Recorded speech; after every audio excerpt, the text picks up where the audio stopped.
One of my favorite ways to fish out of a canoe in rivers and streams is to do paddle ups.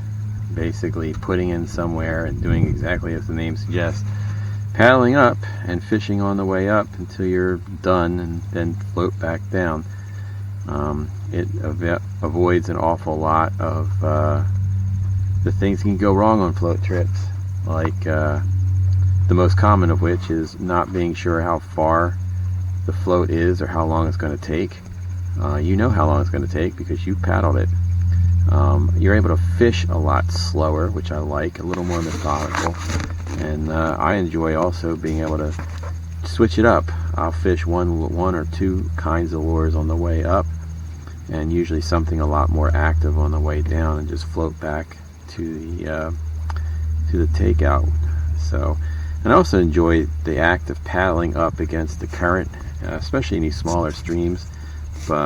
It gives you an opportunity to test your skill of paddling and reading water, so you know exactly where the best place is to go up through a shoal.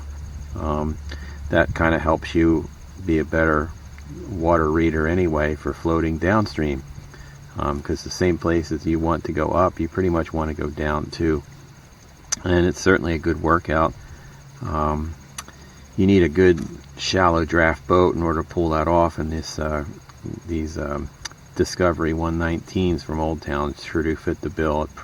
I estimate my canoe might draft 3 inches at the very most, and so you can go up some pretty skinny water. So I'm gonna go ahead and put this on the bow and let you see a little bit of the zen of paddling upstream as I move my way up to another place to fish.